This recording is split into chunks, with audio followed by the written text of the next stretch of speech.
বাংলাদেশ বন্ধু ২১-এর প্রতিষ্ঠাকালীন ব্যবস্থাপনা পরিচালক সাইমন আর্নেই রাষ্ট্রপতি প্রধানমন্ত্রীর শোক। শেষ দিনের ঈদযাত্রায় সড়ক মহাসড়কে যানবাহনের চাপ, নৌরুটে উপচে পড়া ভিড়। দেশবাসীকে রাষ্ট্রপতি ও প্রধানমন্ত্রীর ঈদ শুভেচ্ছা, মহামারীকালে স্বাস্থ্যবিধি মেনে উদযাপনের আহ্বান। করোনায় আজও ২০০ মৃত্যু, জেলায় জেলায় উপসর্গে যাচ্ছে প্রাণ, থামছে না সংক্রমণের ঊর্ধ্বগতি। রাজধানীর কোরবানির হাটে দরপতন, ব্যাপারীরা হতাশ, ব্যস্ততা কামারপাড়ায়।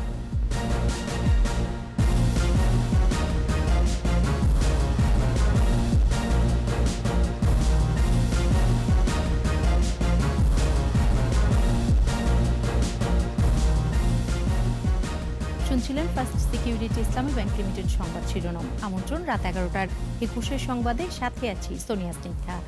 দর্শক, ২১-এ টেলিভিশনের সংবাদ একই সাথে সরাসরি দেখতে পাবেন আমাদের ফেসবুক পেজ www.facebook.com/2124 অনলাইনে। শুরুতে জানাচ্ছি সাইমন রিংয়ের মৃত্যুর খবর।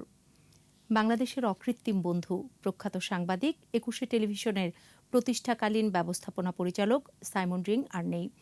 রোমানিয়ার একটি হাসপাতালে মারা যান তিনি। ৭১-এর মুক্তিযুদ্ধে সাইমন রিংয়ের ভূমিকা ছিল সহযোদ্ধার মতো। সে সময় তার প্রকাশিত প্রতিবেদন আন্তর্জাতিক জনমত তৈরিতে ভূমিকা রেখেছিল। টেলিভিশনের আধুনিক রূপকার হিসেবে তিনি পরম মমতায় গড়ে তুলেছিলেন ২১-এ টেলিভিশনকে। এদিকে সাইমন রিংয়ের মৃত্যুতে শোক জানিয়েছেন রাষ্ট্রপতি ও প্রধানমন্ত্রী। বিস্তারিত জানাচ্ছেন স্মৃতি মণ্ডল।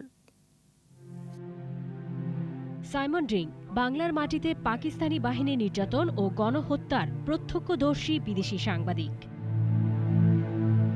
দ্য ডেইলি টেলিগ্রাফের প্রতিবেদক হিসেবে কাজ করার সময় ১৯৭১ সালের ৬ মার্চ কম্বোডিয়া থেকে ঢাকায় আসেন সাইমন রিং। প্রত্যক্ষ করেন ৭ই মার্চের বঙ্গবন্ধুর ভাষণ।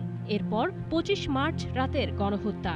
নিজের জীবন বিপন্ন করে সরেজমিন প্রতিবেদন প্রকাশ করেন। সারা বিশ্বকে জানিয়ে দেন নিরীহ বাঙালির ওপর পাকিস্তানি বর্বর হামলার কথা। মুক্তিযুদ্ধের সপক্ষে আন্তর্জাতিক জনমত গড়ে ওঠার প্রাথমিক ধাপ ছিল সাইমন রিংয়ের প্রতিবেদন।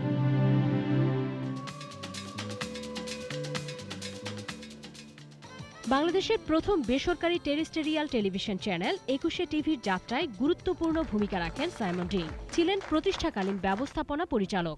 The development of the broadcast industry, of television in particular, was going to play a vital role.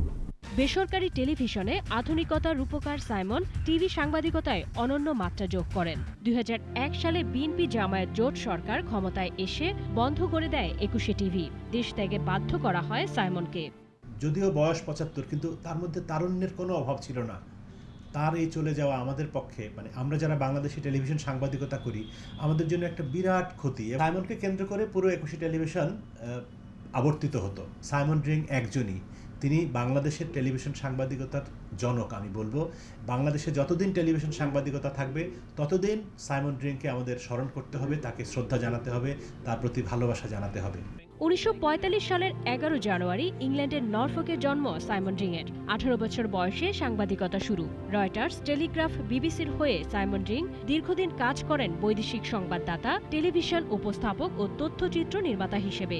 দেখেছেন ২২টি যুদ্ধ, অভ্যুত্থান ও বিপ্লব।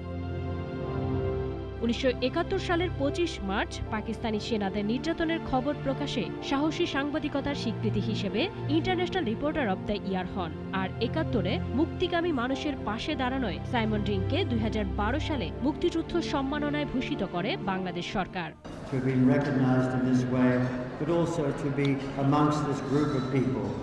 রোমানিয়ার একটি হাসপাতালে গেল শুক্রবার অস্ত্রোপচারের সময় মারা যান বাংলার অকৃত্রিম বন্ধু সাইমন রিং।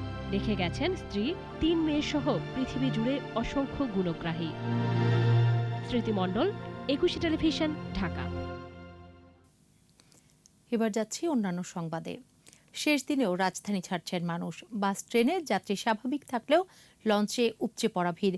কোনো নির্দেশনায় মানছেন না লঞ্চ যাত্রীরা। এদিকে মহাসড়কে যানজট থাকায় ফিরতি বাসগুলো ঢাকায় পৌঁছাতে দেরি হচ্ছে।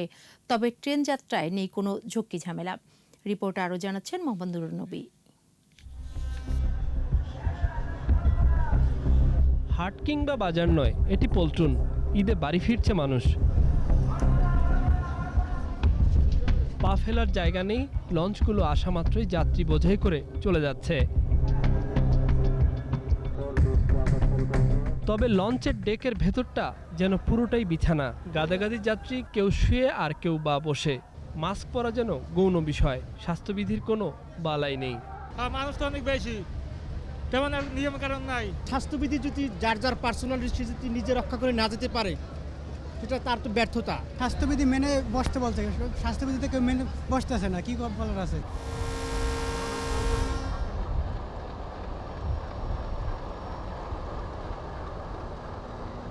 এদিকে রেল স্টেশনের চিত্র উল্টো, উটকো কোনো ঝক্কি ঝামেলা নেই, নেই বাড়তি মানুষের আনাগোনা।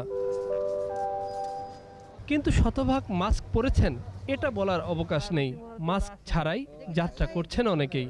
যদি আমরা সবাই মিলে এক জায়গায় গাদাগাদি করে যাইতাম তাহলে ভয় থাকতো, কিন্তু আমরা এক সিট পর তো এক সিট পর ফাঁকা আছে, এই জন্য করোনার কোনো বেশি একটা ভয় লাগতেছে। রমজানে দিয়ে করোনা ভয়দের বাড়িতে যেতে পারি নাই, যদি বাড়িতে না যাই তো আমাকে সমস্যা না, হয়তো পাওয়ারই কথা। করোনার সামনে কেউ তো মাস্ক পরে না, মাস্ক ছাড়া চলে যায়, জরিমানা হচ্ছে।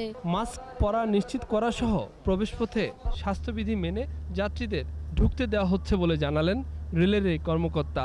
আন্তনগর ট্রেনে কোনো সমস্যা নেই, ঝামেলা বাড়াচ্ছে কমিউটার ট্রেনের টিকিট নিয়ে।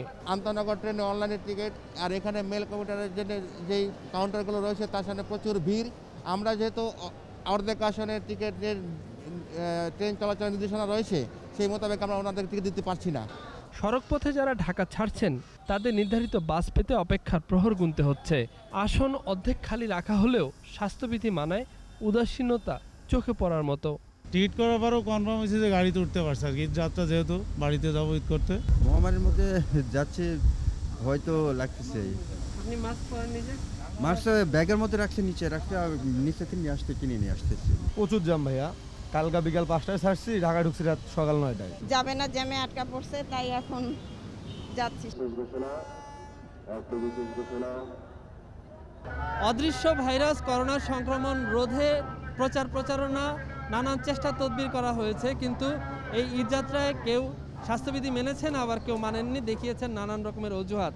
কিন্তু ঈদের পরে যে লকডাউন শুরু হচ্ছে, সেই সময় যদি তারা লকডাউন মেনে চলে তাহলে এই ভাইরাসের বিস্তার রোধ করা সম্ভব হবে। মোহাম্মদ নুরুন নবী, একুশে টেলিভিশন, সদরঘাট, ঢাকা। এদিকে আজও ঈদে ঘরমুখী মানুষ ও অতিরিক্ত যানবাহনের চাপ সড়ক মহাসড়কে। ঘাটগুলোতে উপচে পড়া ভিড়, বাস, ট্রাক, পিকআপ ভ্যান, ব্যক্তিগত গাড়িতে করে বাড়ি ফিরছেন মানুষ। গাজীপুরে দিনভরই ঢাকা ময়মনসিংহ মহাসড়কের চান্দানা চৌরাস্তা এলাকায় যানবাহনের চাপ, আর বিকেলের দিকে ঢাকা টাঙ্গাইল মহাসড়কের চন্দ্রা কালিয়াকোর বাইপাস অংশে যান চলাচল স্বাভাবিক রূপ নেয়। এছাড়া বঙ্গবন্ধু সেতু মহাসড়কে কিছুটা ধীরগতিতে চলছে যানবাহন। এদিকে মানিকগঞ্জের পাটুরিয়া ঘাটে চাপ বাড়তে থাকায় দুপুরের দিক থেকে বন্ধ করে দেওয়া হয় ট্রাক পারাপার। ঘাট এলাকায় এখনও পারাপারের অপেক্ষায় প্রায় 1 কিলোমিটার দীর্ঘ যাত্রীবাহী বাসের লাইন। মুন্সিগঞ্জের শিমুলিয়া ঘাটের লঞ্চে উপচে পড়া ভিড়, উপেক্ষিত স্বাস্থ্যবিধি।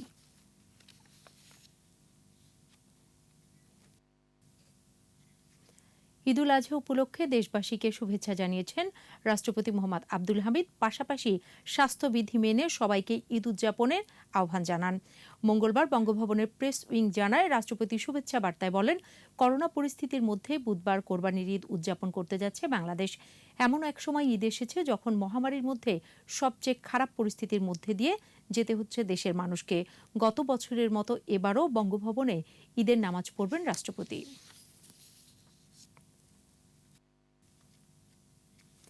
এদিকে ঈদুল আজহার মর্মবাণী অন্তরে ধারণ করে নিজ নিজ অবস্থানে থেকে জনকল্যাণমুখী কাজে অংশ নিয়ে বৈষম্যহীন, সুখী, সমৃদ্ধ ও শান্তিপূর্ণ বাংলাদেশ গড়ে তোলার আহ্বান জানিয়েছেন প্রধানমন্ত্রী শেখ হাসিনা। বাণীতে প্রধানমন্ত্রী বলেন, শান্তি, সহমর্মিতা, ত্যাগ ও ভ্রাতৃত্ববোধের শিক্ষা দেয় ঈদুল আজহা। সংকটময় সময়ে এবারের ঈদ উদযাপন হচ্ছে উল্লেখ করে প্রধানমন্ত্রী শেখ হাসিনা বলেন, করোনা ভাইরাস সমগ্র বিশ্বকে স্থবির করে দিয়েছে। এ সময় অসীম ধৈর্য নিয়ে সহানুভূতিশীল মনে একে অপরকে সাহায্য করে যেতে হবে। মহামারীকালে সবাইকে স্বাস্থ্যবিধি মেনে নির্ধারিত স্থানে পশু কোরবানি করার অনুরোধ জানান প্রধানমন্ত্রী।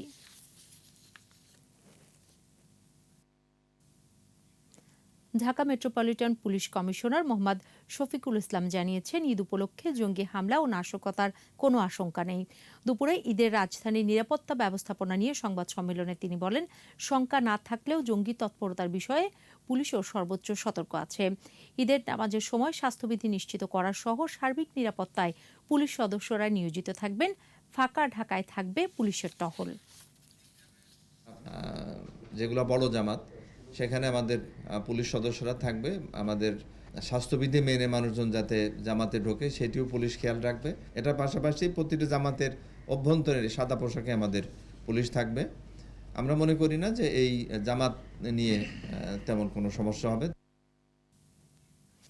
করোনায় দেশে আরও 200 জনের মৃত্যু হয়েছে। মৃতের সংখ্যা বেড়ে এখন 18,325। শনাক্ত 11,579 জন। দৈনিক সংক্রমণ হার 29.31%। সবচেয়ে বেশি মৃত্যু ঢাকা, খুলনা ও চট্টগ্রাম বিভাগে। বিস্তারিত জানাচ্ছেন স্মৃতি মণ্ডল। করোনায় সংক্রমণ ও মৃত্যুরেখা ক্রমশ ঊর্ধ্বমুখী। হাসপাতালগুলোতে রোগীর চাপ বেড়েই চলেছে। বাড়ছে সংকটাপন্ন রোগীর সংখ্যা। 24 ঘন্টায় করোনায় 200 জন মারা গেছে।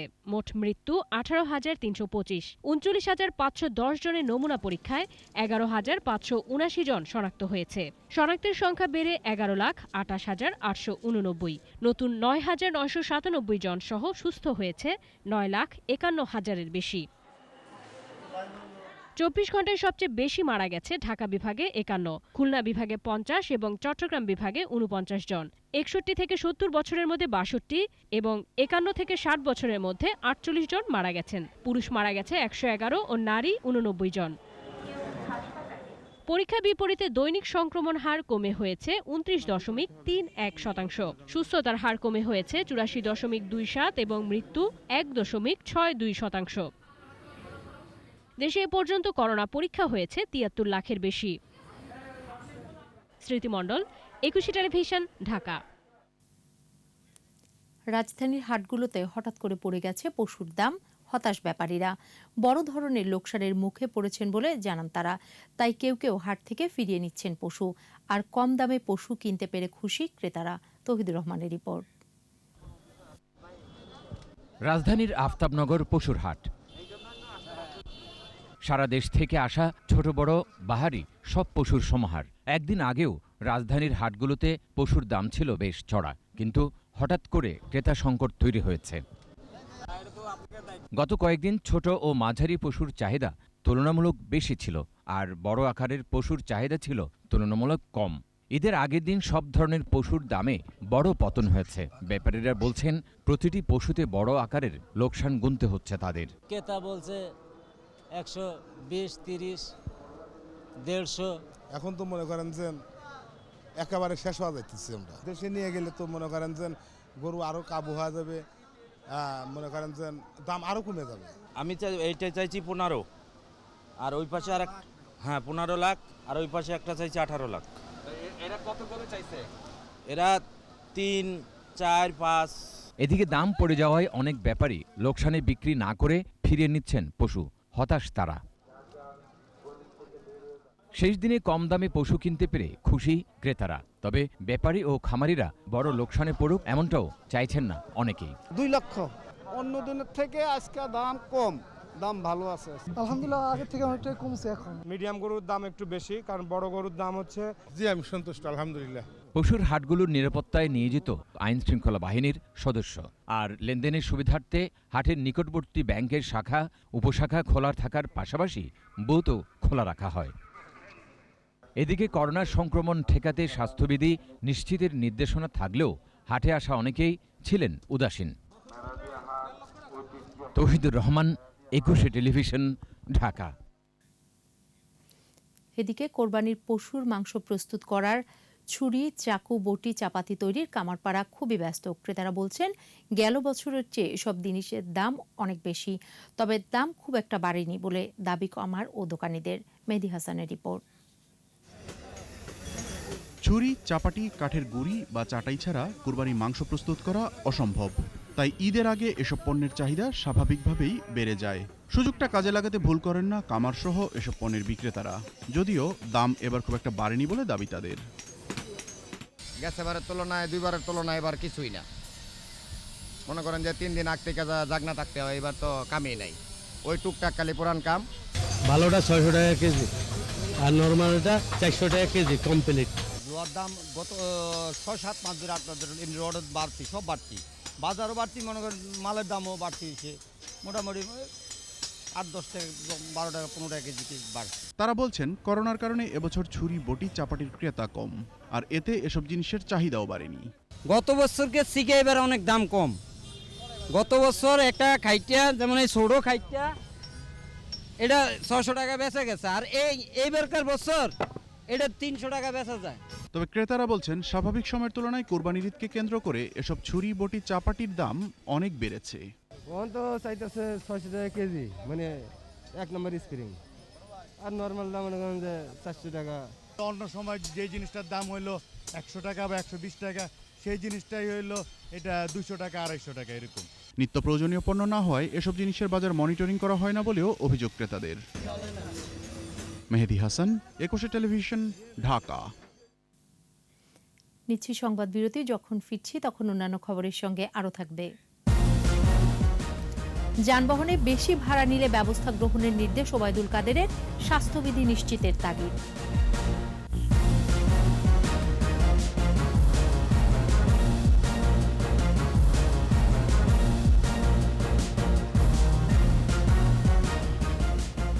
আবারও আমন্ত্রণ রাত 11টার 21 সংবাদে।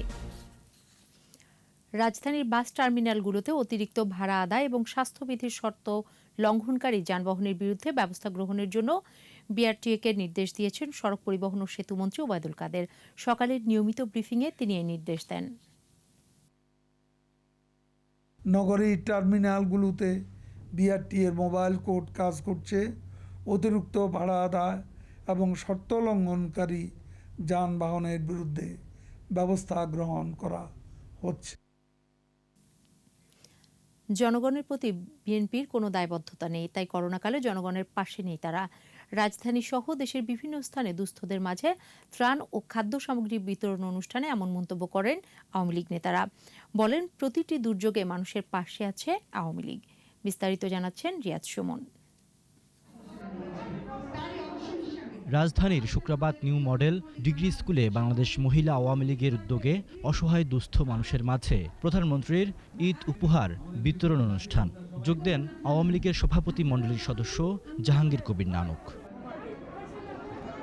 এ সময় তিনি বলেন, জনগণের প্রতি বিএনপির কোনো দায়বদ্ধতা নেই, তারা এখন জনবিচ্ছিন্ন। ১.৫ বছর পর্যন্ত করোনায় আক্রান্ত দেশ, মানুষ দিশাহারা হয়ে গিয়েছে। বিএনপি নামক দলটি 1 ছটা চাল দিয়ে বা একটা ঔষধের ট্যাবলেট দিয়ে মানুষের কাছে এসেছে, নাই আসে নাই। রাজধানীর মিরপুরে 13 নম্বর ওয়ার্ডে আওয়ামী লীগের তৃণমূল কর্মীদের মাঝে প্রধানমন্ত্রীর ঈদ উপহার বিতরণ করেছে ঢাকা মহানগর উত্তর আওয়ামী লীগ। আর বিকেলে মিরপুরের 10 নম্বর এলাকায় 200 অসহায় মানুষের মাঝে প্রধানমন্ত্রীর ঈদ উপহার বিতরণ করে ঢাকা মহানগর উত্তর আওয়ামী লীগ। এদিকে ভোলা 3 আসনের সংসদ সদস্য নুরুন্নবী চৌধুরী শাওন ঈদুল আজহা উপলক্ষে তার নির্বাচনী এলাকায় ইমাম মুয়াজ্জিনদের মধ্যে নগদ অর্থসহ করোনার সুরক্ষা সামগ্রী বিতরণ করেন। রিয়াদ সুমন, একুশে টেলিভিশন, ঢাকা। রাত পোহালেই পবিত্র ঈদুল আজহা, তবে শেষ সময়ে এসেও জমে ওঠেনি রাজধানীর বেশিরভাগ মার্কেট ও শপিং মল। ফলে লকডাউন শিথিলের পর মার্কেট খোলার সুযোগ পেয়েও খুশি নন দোকানিরা। দীপু শিকদারের রিপোর্ট। রাজধানীর ব্যস্ততম এলাকা এলিফ্যান্ট রোডে ইস্টার্ন মল্লিকা মার্কেট। ঈদের কেনাকাটায় ক্রেতারা আসছেন এই মার্কেটে, তবে ভিড় নেই। পোশাক ও কসমেটিক্স পণ্যের কিছু দোকানে ক্রেতার দেখা মিললেও বেশিরভাগই ছিল ফাঁকা। পণ্যের দাম ও স্বাস্থ্যবিধি নিয়ে ক্রেতাদের মধ্যে রয়েছে মিশ্র প্রতিক্রিয়া।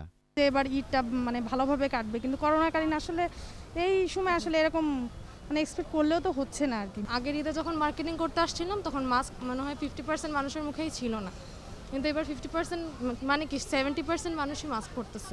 বিক্রেতারা বলছেন, করোনা মহামারীর কারণে ক্রেতা সমাগম কম, তাই ঈদকে কেন্দ্র করে বেচা বিক্রি ভালো হয়নি। অর্ডার আসা কমছে আর কি। এখন আজকে প্রায় ধরেন 4টা অর্ডার আসছে, যেহেতু ডেলিভারি সার্ভিস অফ, সবাই গ্রামে বাড়ি চলে গেছে। হোলসেল বিক্রি করি তো পুরো বাংলাদেশেই, মোটামুটি চলে আমাদের অর্ডার আছে, কিন্তু খুচরা বাজার একটু খারাপ যাচ্ছে। নিউ মার্কেট সিটি কমপ্লেক্সের দোকানগুলো ছিল প্রায় ক্রেতাশূন্য। স্বাস্থ্যবিধি মানাতে মার্কেট কর্তৃপক্ষ ছিল কঠোর অবস্থানে। আমাদের সিকিউরিটি ইনচার্জ যারা আছে তাদের সবার বলা হয়েছে যে কোনো রকম স্বাস্থ্যবিধি মানা ছাড়া কেউ যেন মার্কেটে না ঢুকতে পারে, এবার ডাইরেক্ট নির্দেশ দেওয়া আছে আমাদের পক্ষে। তবে চাঁদ রাতকে কেন্দ্র করে শেষ সময় ক্রেতা সমাগম বাড়তে পারে বলে আশা করছেন ব্যবসায়ীরা। প্রয়োজনে আসছে মার্কেটে, আসতে চাচ্ছিল না, তারপর আশা লাগলো আর কি। ঈদের আগে অনেক লোক দেশের বাড়ি চলে গেছে, এখন আমাদের যে মার্কেটে দোকান ওপেন আছে কিন্তু তাতে কাস্টমার আগের মতো আমাদের এখানে নাই। এই যে কোরবানি যে কদিন ছুটি পাইছে মানুষ লকডাউনের জন্য, মানে 7-8 দিন মোটামুটি বেচা কিনি মানুষ করছে। মার্কেটগুলোতে স্বাস্থ্যবিধি মানার নির্দেশনা থাকলেও অনেকে তা মানছেন না। তো মাস্ক ছিল, এতক্ষণ পরা ছিলাম, এখন নামাজ যাচ্ছে তো এই জন্যই আপনার মাস্কটা পরিনি আর কি। দীপু শিকদার, একুশে টেলিভিশন, ঢাকা। শেষ সময় সারা দেশে জমজমাট কোরবানির পশুর হাট, বেচা বিক্রিও ভালো। ক্রেতারা বলছেন দাম চড়া, এদিকে হাটে উপেক্ষিত স্বাস্থ্যবিধিও। দিনাজপুর প্রতিনিধি চিত্ত ঘোষ ও চুয়াডাঙ্গা প্রতিনিধি আতিয়ার রহমানের সহায়তায় আরও জানাচ্ছেন সমর ইসলাম। দিনাজপুর জেলায় সবচেয়ে বড় অস্থায়ী পশুর হাট বসেছে শহরের মহারাজা গিরিজানাথ স্কুল মাঠে। করোনা পরিস্থিতিতে গত বছর ঈদে সেনাবাহিনীর তত্ত্বাবধানে এই পশুর হাটটি স্বাস্থ্যবিধি মেনে চালু করা হয়েছিল। এবছর শুধু এই হাটেই নয়, জেলার সব পশুর হাটেই স্বাস্থ্যবিধি উপেক্ষিত। ক্রেতা বিক্রেতারা বলছেন হাটগুলোতে মাঝারি সাইজের গরুর চাহিদা বেশি, তবে দাম নিয়ে রয়েছে উভয় পক্ষের ভিন্ন মত। যারা কাস্টমার তারা মাস্ক পরে আসতেছে, যারা কাস্টমার না পাইকার দালাল এদের তো মুখে মাস্কই দেখতেছি। ছোট গরু সবচেয়ে বেশি নিচ্ছে, বড় গরু নিচ্ছে না। গরুর তো দাম নাই, বাজার নাই। গরু কিনছি 36.5, দাম করেছে ভাই 32। গরু ছাগল বাজারে উঠছে, সেই হিসাবে যেভাবে দাম কম হওয়ার কথা সেই হিসাবে দেখা যাচ্ছে যে গরু ছাগলের দাম চড়া। দাম নিয়ে ক্রেতা বিক্রেতার পাল্টাপাল্টি বক্তব্য থাকলেও চুয়াডাঙ্গার হাটগুলোতে শেষ সময়ে বেচা বিক্রি ভালো, তবে হাটগুলোতে বেশিরভাগই মানছেন না স্বাস্থ্যবিধি। গতবার যে গরুগুলো 80-85 হাজার টাকা কিনা হয়েছে, এগুলা এইবার হচ্ছে 1 লাখ টাকার উপরেই কিনতে হচ্ছে। গরুর আমদানি খুবই কম, গরুর দাম একটু বেশি বেশি। প্রান্তিক খামারিদের কথা চিন্তা করে স্বাস্থ্যবিধি মেনে 15 জুলাই থেকে পশুর হাট চালুর সিদ্ধান্ত হয়েছে বলে জানায় প্রাণী সম্পদ বিভাগ। কেউ যেন মাস্কবিহীন কেউ যেন গরুর হাটে প্রবেশ না করতে পারে, সেজন্য আমাদের বিশাল পদক্ষেপ নেওয়া হয়েছে। পশুর হাট খোলার অনুমতি দেয়ায় খামারিদের সাথে খুশি ক্রেতারাও। সমর ইসলাম, একুশে টেলিভিশন। একদিকে করোনা, অপরদিকে ট্যানারি মালিকদের কাছে বকেয়া কোটি কোটি টাকা। সব মিলে ঈদুল আজহায় পশুর চামড়া কেনা নিয়ে বিপাকে জয়পুরহাটের ব্যবসায়ীরা। লোকসানের ঝুঁকি এড়াতে ঋণ সুবিধার পাশাপাশি সরকারি সহযোগিতার দাবি জেলার চামড়া ব্যবসায়ীদের। জয়পুরহাট প্রতিনিধি SM শফিকুল ইসলামের রিপোর্ট, জানাচ্ছেন মাসুম আলিসা। বকেয়া টাকা পাওয়ার আশায় প্রতি বছরই ধার দেনা করে কোরবানির পশুর চামড়া কেনেন জয়পুরহাটের চামড়া ব্যবসায়ীরা, কিন্তু নানা অজুহাতে বকেয়া টাকা পরিশোধ করেন না ট্যানারি মালিকরা। করোনায় অনেকটাই মন্দা চামড়ার ব্যবসা, লবণের দাম এবং শ্রমিকের মজুরি বাড়তি। এ অবস্থায় লোকসানের শঙ্কায় কোরবানির পশুর চামড়া কেনার সিদ্ধান্ত নিতে পারছেন না তারা। আমরা টাকা নিয়ে দাম টাকাও দেয় না, কোনো দামও পাই না। আমরা চামড়া কুরবানির সময় হয়তো আমরা কিনি, কোম্পানিরা আমাদের কাছে 1 সপ্তাহের কথা নিয়ে যায় আর টাকা দিতে চায় না। বছরকা বছর আমরা ওই টাকা নিয়ে ঘুরতেছি। নতুন করে ঈদ আসছে, আমরা কোথায় থেকে টাকা জোগাড় করে কোথায় থেকে কিনবো? সরকার একটু উদ্যোগ নেয় তাহলে আমরা ইনশাল্লাহ কিছুটা হলেও অগ্রসর হতে পারবো। এদিকে চামড়া শিল্পের সাথে জড়িত শ্রমিকরাও সময় মতো মজুরির টাকা পাচ্ছেন না। আমাদের এখানে কাজকর্ম নাই, আমরা এখানে আগে 30-40 জন কর্মচারী এখানে কাজ করতাম। আমরা খুব কষ্ট হয়ে আছি। এমন পরিস্থিতিতে সরকারি সহযোগিতা চান চামড়া ব্যবসায়ীরা। ঋণ না পাওয়ার কারণে এবারে চামড়া হয়তো আমরা কিনতে পারবো কিনা এরকম একটা আমরা ভয় করছি। যদি আমরা ট্যানারি মালিকদের কাছেও যদি টাকা না পাই তাহলে হয়তো এবারের মতো এবারেও চামড়া হয় নদীতে ফেলাই দিতে হবে, নাহলে মাটিতে পুঁতিয়ে রাখতে হবে। মহামারীর এই দুঃসময়ে ট্যানারি মালিকদের কাছ থেকে বকেয়া আদায় সহ ঋণ সুবিধা চান তারা। মাসুম আলিসা, একুশে টেলিভিশন। কোরবানির পর অবৈধ চামড়া পাচার বন্ধে দিনাজপুরের হিলি সীমান্তে বাড়তি সতর্কতা জারি করেছে বিজিবি। তারা জানায়, সীমান্ত দিয়ে শুধু চামড়া নয়, যে কোনো অবৈধ জিনিসপত্র প্রবেশ বন্ধে কঠোর অবস্থান নিয়েছে তারা। চেকপোস্টের পাশাপাশি চলছে টহলও। এছাড়া 3টি চেকপোস্টে বিশেষ গুরুত্ব দেওয়া হয়েছে বলেও জানায় বিজিবি।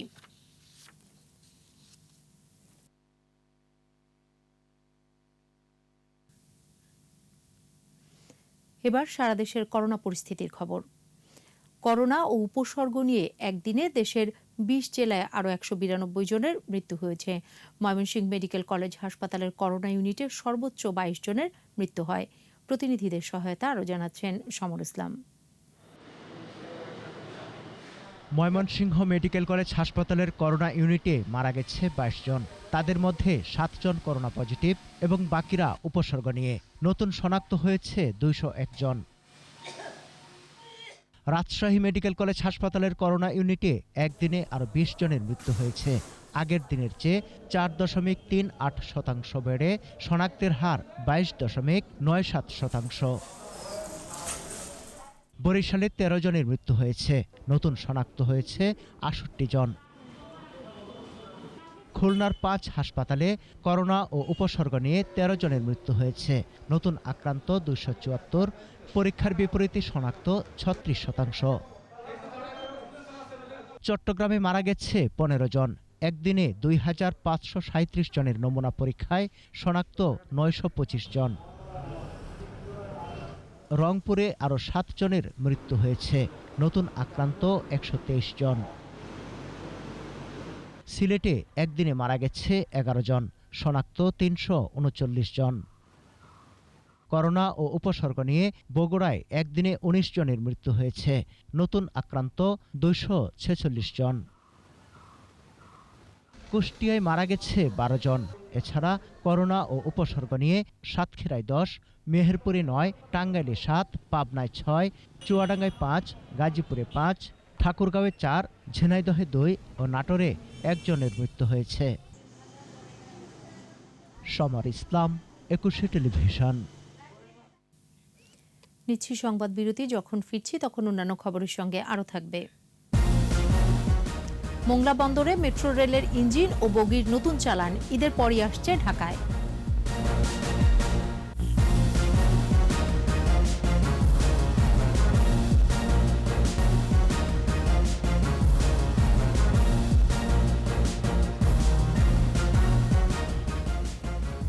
আবারও আমন্ত্রণ রাত 11টার 21 সংবাদে। মোংলা বন্দরে পৌঁছেছে মেট্রো রেলের আরও 10টি বগি ও 2টি ইঞ্জিন। দুপুরে বাণিজ্যিক জাহাজ এমভি হরাইজন 9 বন্দরের 7 নম্বর জেটিতে অবস্থান নেয়। কর্তৃপক্ষ জানায়, ঈদের পর কাস্টমসের সব কার্যক্রম শেষে এসব পণ্য খালাস শুরু হবে। এরপর নদীপথে নেওয়া হবে ঢাকার দিয়াবাড়ির মেট্রো রেলের ডিপোতে। গেল 2 জুলাই জাপানের কোবে বন্দর থেকে যাত্রা করে জাহাজটি। বগি ও ইঞ্জিন ছাড়াও এবারের চালানে রয়েছে 43টি সরঞ্জাম।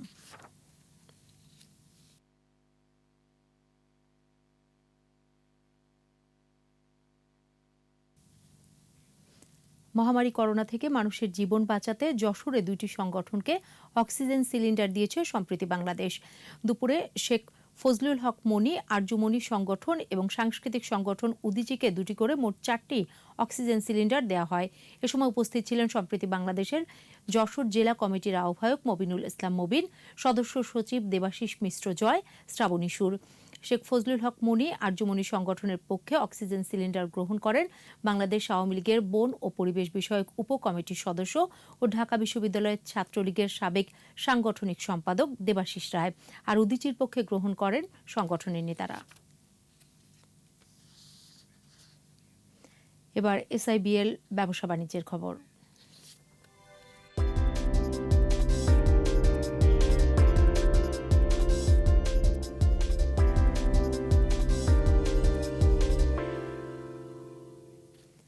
জুলাই মাসের প্রথম 15 দিনে 126 কোটি 42 লাখ মার্কিন ডলার রেমিটেন্স পাঠিয়েছেন প্রবাসীরা। বাংলাদেশ ব্যাংক আশা করছে পুরো মাস শেষে রেমিটেন্সের পরিমাণ আরও বাড়বে। ঈদুল আজহাকে কেন্দ্র করে প্রতি বছরই বেশি রেমিটেন্স আসে দেশে। চলতি মাসের প্রথমার্ধে পাঠানো প্রবাসী এই আয়ের পরিমাণ বাংলাদেশি মুদ্রায় প্রায় 10,700 কোটি টাকা। এর আগে জুনে মোট 194 কোটি মার্কিন ডলার রেমিটেন্স এসেছিল দেশে।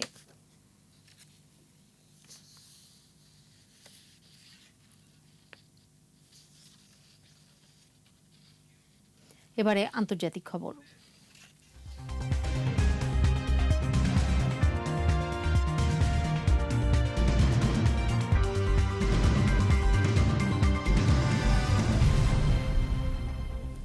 মহামারী করোনায় ভারতে মৃতের সংখ্যা 40 লাখের বেশি বলে দাবি করেছে মার্কিন গবেষণা সংস্থা, যা দেশটির সরকারি হিসাবের তুলনায় 10 গুণ বেশি। যুক্তরাষ্ট্রভিত্তিক গবেষণা সংস্থা সেন্টার ফর গ্লোবাল ডেভেলপমেন্ট জানায় 3টি পৃথক উৎস থেকে তথ্য সংগ্রহ করেছেন তারা। রিপোর্টে বলা হয়, সরকারি তথ্য মতে চলতি বছরের জুনের শেষ নাগাদ করোনায় মারা গেছেন 4 লাখ মানুষ। তবে প্রকৃত অবস্থা আরও ভয়াবহ উল্লেখ করে সংস্থাটি জানায়, গেল বছর থেকে চলতি বছরের জুন পর্যন্ত এই সংখ্যা 30 লাখ থেকে 47 লাখের মধ্যে। দেশটিতে মহামারীর প্রথম ঢেউয়ে 20 লাখের বেশি মানুষের মৃত্যু হয় বলে দাবি করেন গবেষকরা। সম্প্রতি ভারতের বিভিন্ন রাজ্যে করোনায় মৃত্যু নিয়ে অনুসন্ধানে মৃতের সংখ্যা বেশি বলেই উঠে আসে।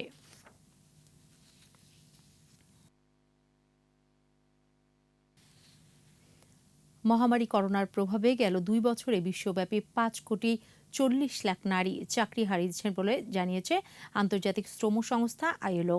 স্থানীয় সময় সোমবার এই নিয়ে প্রকাশিত প্রতিবেদনে বলা হয়, করোনা পরবর্তী সময় নারীদের ক্ষেত্রে হারানো চাকরি ফিরে পাওয়া কঠিন হয়ে পড়বে। সংস্থাটির পূর্বাভাস অনুযায়ী 2019 সালের তুলনায় চলতি বছর চাকরি ফিরে পাওয়া নারীর সংখ্যা 1,30,00,000 কমে যাবে। বিশ্বে কর্মক্ষম নারীর মাত্র 43% এবছর চাকরি ফিরে পাবে।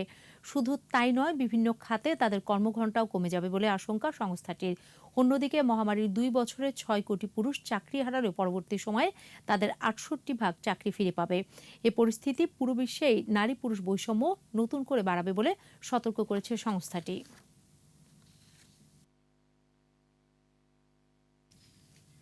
নিচ্ছি সংবাদ বিরতি, যখন ফিরছি তখন অন্যান্য খবরের সঙ্গে আরও থাকবে। ওয়ানডে সিরিজে জিম্বাবুয়েকে হোয়াইট ওয়াশ করল বাংলাদেশ, ক্যারিয়ারের 14তম সেঞ্চুরি তামিম ইকবালের।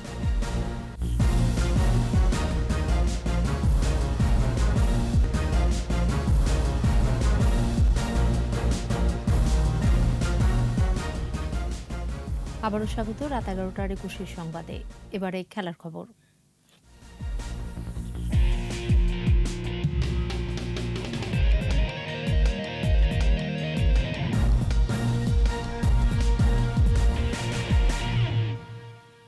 তিন ম্যাচ সিরিজের প্রথম ওয়ানডেতে রাতে মাঠে নামবে অস্ট্রেলিয়া ও ওয়েস্ট ইন্ডিজ।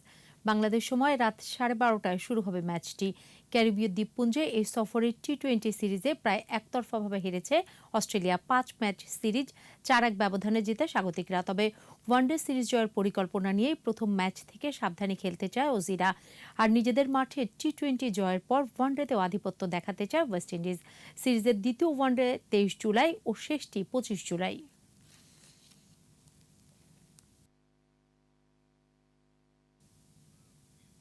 বৈশ্বিক মহামারী করোনা পরিস্থিতিতে টোকিও অলিম্পিকের টিভি বিজ্ঞাপন করবে না বলে জানিয়েছে অন্যতম বড় স্পন্সর টয়োটা। 23 জুলাই শুক্রবার দর্শকহীন স্টেডিয়ামে পর্দা উঠবে টোকিও অলিম্পিকের। এর আগে জাপানের গাড়ি প্রস্তুতকারী প্রতিষ্ঠান টয়োটা জানিয়েছে তারা অলিম্পিক নিয়ে কোনো টিভি বিজ্ঞাপন প্রচার করবে না, কারণ মহামারীর মধ্যে এই আয়োজন মানুষের পর্যাপ্ত সমর্থন পাচ্ছে না। টয়োটার এমন ঘোষণা নিশ্চিতভাবে এবারের অলিম্পিকের জন্য কোনো ভালো খবর নয়। টোকিওতে করোনা সংক্রমণ বেড়ে যাওয়ায় সেখানে চলছে জরুরি অবস্থা। এ নিয়ে অলিম্পিক ভিলেজে মোট 4 জন করোনায় আক্রান্ত হয়েছেন।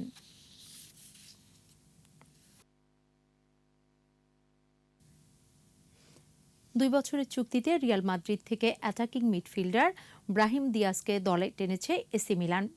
বিবৃতিতে 21 বছর বয়সী এই স্প্যানিশকে দলে ফেরানোর কথা জানায় সিরিয়ার ক্লাবটি। গত বছরের সেপ্টেম্বরে মিলানের হয়ে ধারে খেলেছিলেন দিয়াস, ফলে দারুণ পারফরমেন্সের জন্য এবার রিয়াল মাদ্রিদ থেকে তাকে চুক্তিতে নিয়েছে ইতালির ক্লাব। 10 নম্বর জার্সিতে গত মৌসুমে দলটির হয়ে 39 ম্যাচ খেলে গোল করেন 7টি। এর আগে ম্যানচেস্টার সিটি থেকে রিয়াল মাদ্রিদে যোগ দিয়েছিলেন দিয়াস। আর আন্তর্জাতিক ফুটবলে তার অভিষেক হয় লিথুনিয়ার বিপক্ষে প্রীতি ম্যাচে।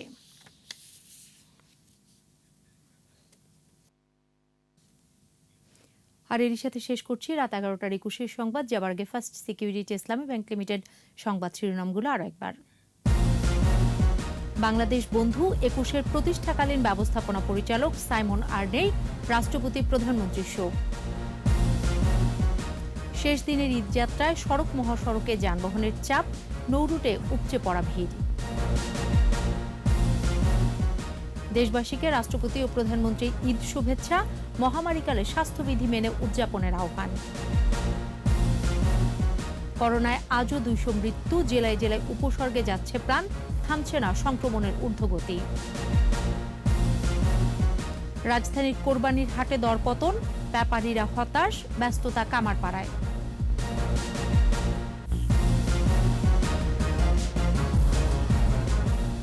সর্বশেষ খবর জানতে ডায়াল করুন 2021 নম্বরে আর ভিজিট করুন ekushe-tv.com ওয়েবসাইটে।